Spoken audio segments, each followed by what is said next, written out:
Hello students, welcome to your class. Today we will start second chapter of history. Second chapter is the establishment of company power. This is a part 1 of this lesson. In this video, you will know about the British East India Company, the French East India Company, the Carnatic Wars and the British in Bengal. First start with introduction.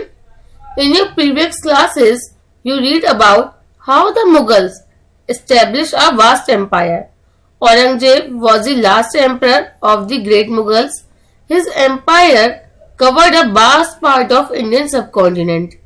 After his death, the Mughal empire began to disintegrate and many regional kingdoms emerged.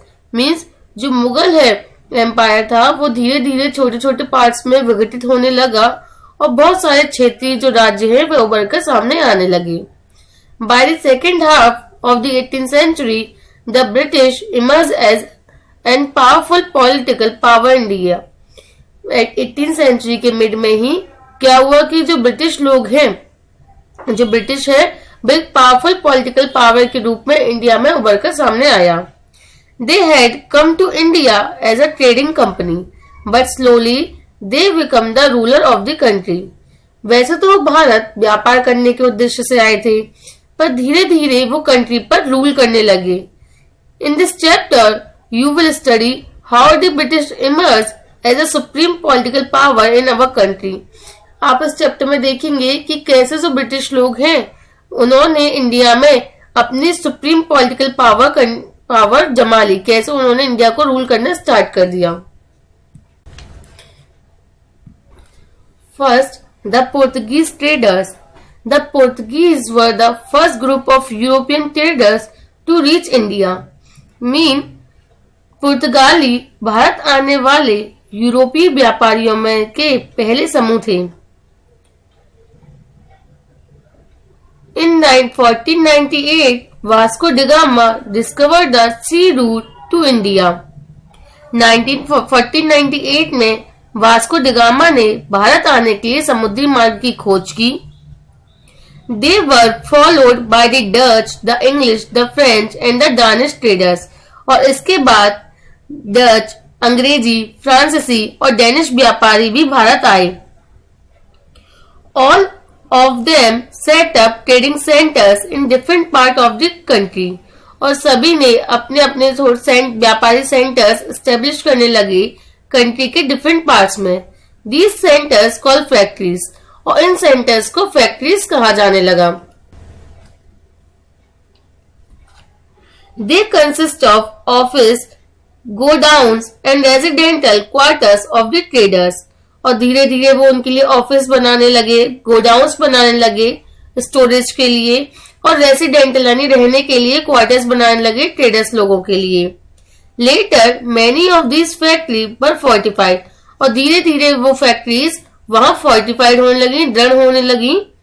This trading companies made profit by buying goods at cheaper rates and then selling them at higher price. और इन company का उद्देश्य क्या था कि अपना फायदा कमाना, प्रॉफिट करना.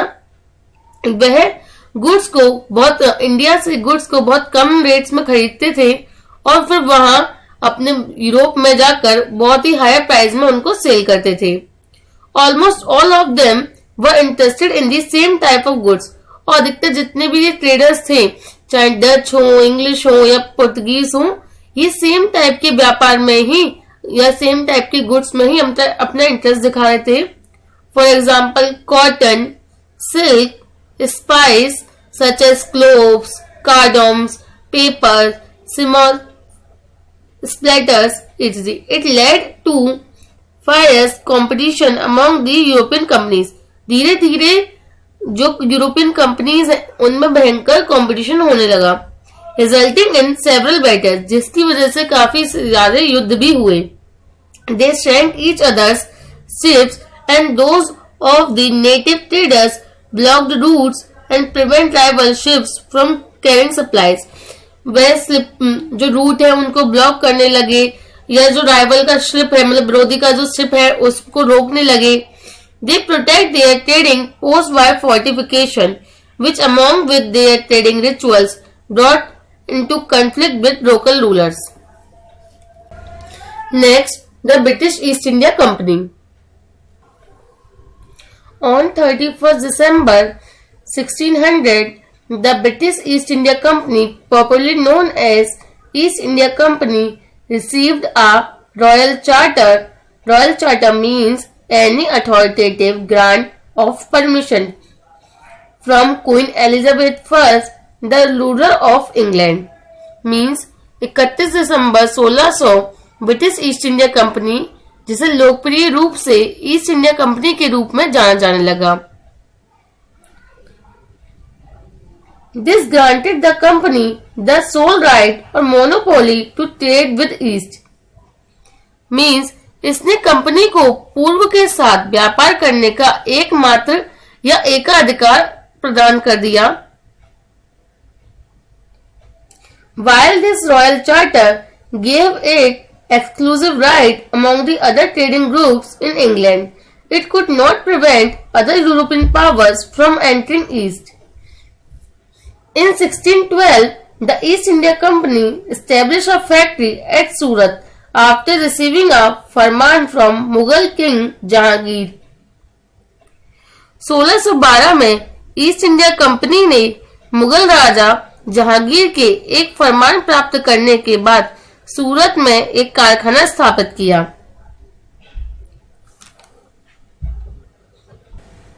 In 1662, the East India Company was given Bombay by King Charles II, who had received it as a gift from Portuguese on his marriage of the Portuguese princess. 1662 में ईस्ट इंडिया कंपनी को king Charles द्वितीय द्वारा बॉम्बे दिया गया, जिसने इसे पुर्तगालियों से उपहार के रूप में प्राप्त किया था. Catherine Heretana of Virginia, later trading post, was set up in Madras, Ahmedabad, Kolkata, etc., with Bombay, Kolkata and Madras emerging as three main centers of its activity. These were later fortified. They even began to marshal large armies made up of Indian soldiers and British officers to protect themselves, their trades. Next, the French East India Company. The Portuguese, the Dutch, the Danish and the French companies set up their trading posts and factories in India. Means जो French East India company, पुर्तगाली, Dutch, Danish और फ्रांसीसी कंपनियों ने भारत में अपने व्यापारिक पथ और कारखाने स्थापित किए. The French East India Company emerge as serious rival to the East India Company. जो French East India Company East India Company के लिए एक गंभीर प्रतिद्वंदी बनकर उभरी. The other European trading companies did not have any sufficient political powers. अन्य European व्यापारिक कंपनियों के पास कोई भी महत्वपूर्ण राजनीतिक शक्तियां नहीं थी. The French East India Company was established in 1664. French East India company की स्थापना 1664 में हुई. To compete with east India Company, East India Company के साथ प्रतिस्पर्धा करने के लिए. They set up trading posts at Chandigarh, Pondicherry, Mahe and Karikal. उन्होंने चंडीगढ़ में, पौंडीचेरी में, सोहे में और कारिकल में व्यापारिक पद स्थापित किए. It was during the time of Joseph Dupleix, the French governor. यह फ्रांसीसी गवर्नर जोसेफ डुप्लेक्स के समय था. That the rivalry between the East India Company and the French East India Company become very intense. धीरे धीरे जो इनके बीच का कंपटीशन है या प्रतिद्वंदिता है वो और बढ़ने लगी और ये एक प्रतिद्वंदी के रूप में सामने आई. Next, the Carnatic Wars. England and France rivalry which dominated the European political scene split into their colonial possessions. Three Carnatic Wars or Anglo-French Wars were fought between them in India. Bharat में France और England के बीच 3 Carnatic Wars या Anglo French युद्ध लड़े गए. These are referred to as Carnatic Wars because most of the battles were fought in the Carnatic region, which in present-day Tamil Nadu and the part of Karnataka and Andhra Pradesh. इन्हें Carnatic Wars के रूप में इसलिए जाना जाता है क्योंकि ज्यादातर लड़ाई कार्नेटिक रीजन में ही लड़ी गई थी, जो वर्तमान में तमिलनाडु, कर्नाटक और आंध्र प्रदेश के हिस्सों में आती हैं. The first Carnatic War took place when the British and the French engaged in the Austrian War of Succession in Europe. पहला कार्नेटिक वॉर्स 1746 to 1748 में हुआ, जब ब्रिटिश और फ्रांसीसियों ने यूरोपियन में उत्तराधिकार के ऑस्ट्रियन युद्ध में लगे हुए थे. तब गवर्नर जनरल जोसेफ डुप्लेक्स ने मद्रास को अपने अंडर कर लिया. The British settlement while the British attacked Pondicherry. तभी ब्रिटिश ने पौंडीचेरी पर अटैक कर दिया. The French gave Madras back to the British when the war in Europe ended. तब फ्रेंच ने उनका जो मद्रास था वो उन्हें वापस दे दिया जब यूरोप में युद्ध का समापन हो गया. With the signing of Treaty of Aix-la-Chapelle, और इसी के द्वारा इनके बीच में एक ट्रीटी साइन की गई, एक संधि साइन की गई जिसे एक्स-ला-चैपले कहते हैं. Second, the Second Carnatic War broke out between the French and English over the issue of succession of the thrones of Hyderabad and Carnatic. जो सेकेंड कार्नेटिक वॉर है वो 1749 से 1754 के मध्य फ्रेंच और इंग्लिश लोगों के मध्य हुआ, और इस युद्ध का कारण था कि हैदराबाद और कार्नेटिक का सिंहासन. A war of succession broke out in both these states. In Hyderabad, the two advisory were Nasir Jung, supported by English, and Muzaffar जंग supported by the French. Hyderabad में दो विरोधी थे, नासिर जंग जो कि इंग्लिश लोगों को सपोर्ट कर रहा था एंड मुजफ्फर जंग जो कि फ्रेंच लोगों को सपोर्ट कर रहा था. And in the Carnatic the two contenders were Canada Sahib and Mohammad Ali. The French and the English supported these rival groups.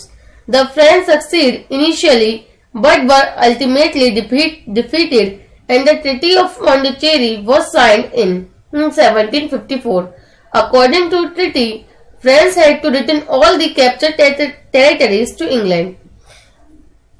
Second में हैदराबाद और कार्नेटिक के सिंहासन के लिए युद्ध हुआ, जिसमें से रिसेंटली तो फ्रेंच सक्सेड हुई, बाद में लेकिन फ्रांस को इंग्लिश लोगों को पौंडीचेरी उन्हें वापस करनी पड़ी, साथ ही उनकी जो टेरिटरीज जो फ्रेंच के द्वारा कैप्चर की गई थी वो भी लौटा दी गई.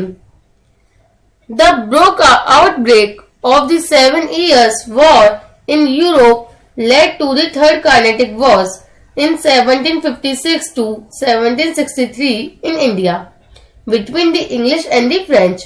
The British captured the French post of Chandigarh and defeated the French army in Battle of Wadi Vas in 1760.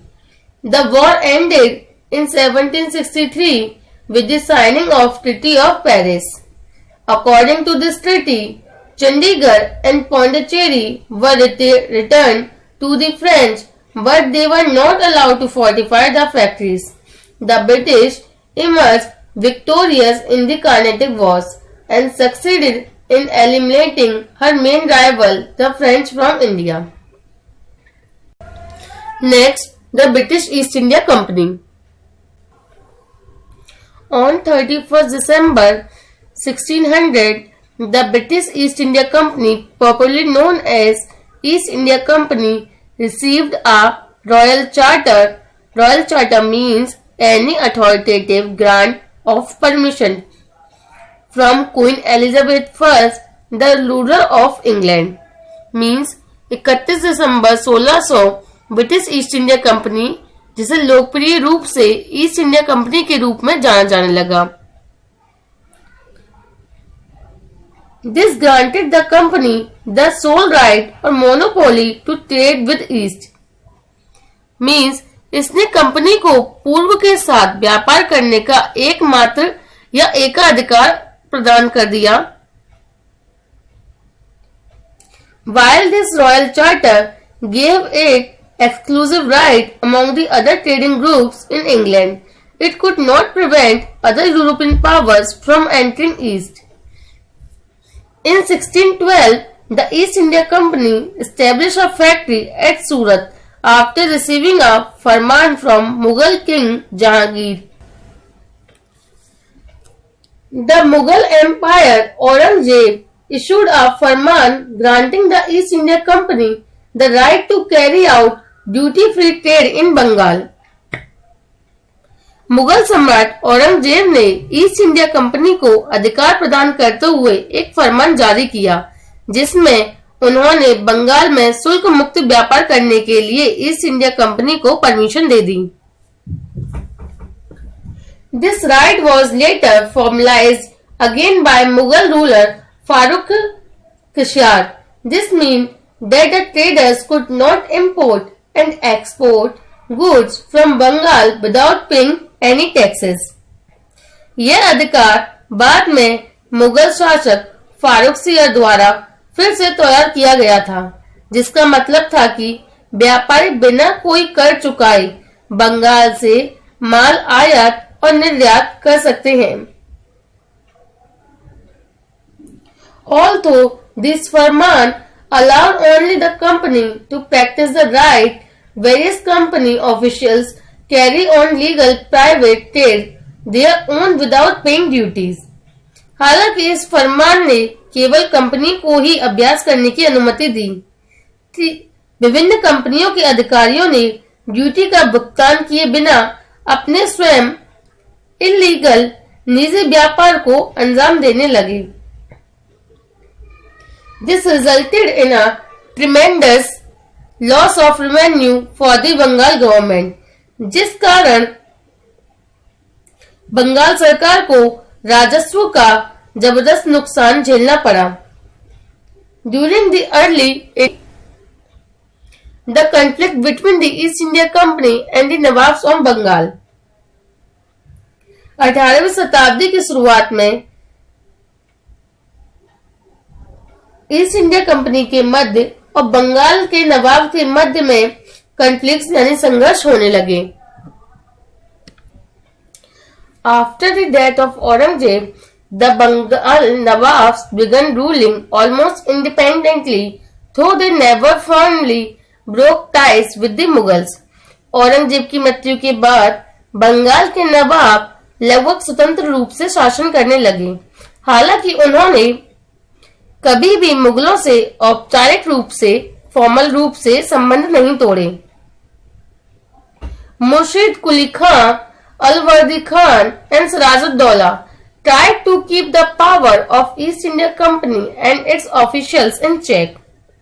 मुर्शिद कुली खान, अलवर्दी खान और सिराज-उद-दौला ने ईस्ट इंडिया कंपनी और उसके अधिकारियों की शक्ति के नियंत्रण करने की कोशिश की.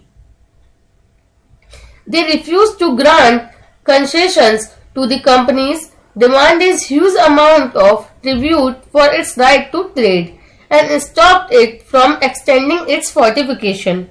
उन्होंने कंपनियों को रियायतें देने से इनकार कर दिया, व्यापार के अपने अधिकारियों के लिए भारी मात्रा में मांग की और इसने अपनी कलाबंदी का विस्तार करने से रोक कर दिया. This led to a war between the Nawab of Bengal and East India Company. इसके कारण बंगाल और ईस्ट इंडिया कंपनी के नवाबों के बीच युद्ध हुआ, जिनमें फर्स्ट है battle of Plassey. Battle of Plassey. Siraj-ud-Dowla was the last independent Nawab of Bengal. Siraj-ud-Dowla Bengal के आखिरी स्वतंत्र नवाब थे. He was a threat to the lucrative trade that the English were carrying on.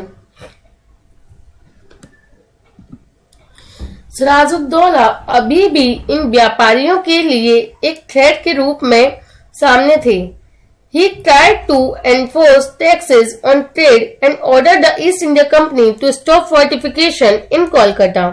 इन्होंने कोशिश की कि जो ईस्ट इंडिया कंपनी है वे अपने फोर्टिफिकेशन को कोलकाता में ना बढ़ाए और व्यापार और करों को लागू करने की कोशिश की. When the British refused to listen his warnings, when he attacked the English factory at Qasim Bazaar and captured Kolkata in 1756, जब अंग्रेजों ने उनकी चेतावनी को सुनने से इनकार कर दिया तो इन्होंने कासिम बाजार में अंग्रेजी कारखाने पर हमला किया और 1756 में कोलकाता पर कब्जा कर लिया.